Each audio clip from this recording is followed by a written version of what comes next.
اعوذ باللہ من الشیطان الرجیم۔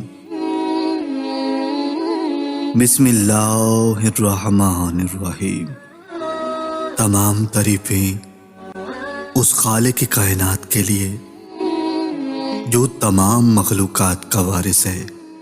بے شک وہ بڑا غفور الرحیم ہے اور اس کے سوا کوئی لائق کی عبادت نہیں۔ حضرت امام علی علیہ السلام فرماتے ہیں، لفظ انسان کے غلام ہوتے ہیں لیکن صرف بولنے سے پہلے تک، بولنے کے بعد انسان اپنے لفظوں کا غلام ہو جاتا ہے۔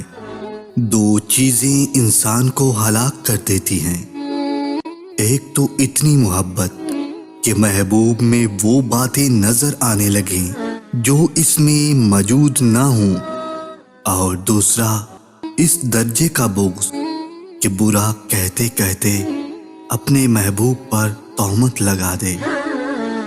امام علی علیہ السلام فرماتے ہیں، جانور میں خواہش اور فرشتے میں عقل ہوتی ہے، مگر انسان میں دونوں چیزیں موجود ہیں۔ اگر وہ عقل دبا لے تو جانور بن جاتا ہے، اور اگر خواہش کو دبا لے تو بالکل فرشتہ۔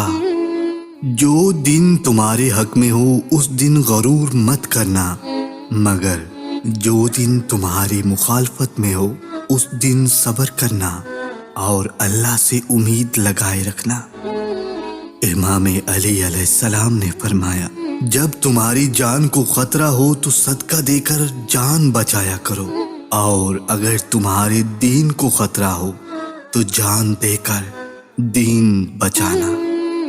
جناب مولا کائنات حضرت امام علی علیہ السلام فرماتے ہیں، مومن کی مثال ترازو کے پلڑے جیسی ہے، جس قدر اس کے ایمان میں اضافہ ہوتا ہے اتنی ہی سخت اس کی آزمائش ہوتی ہے۔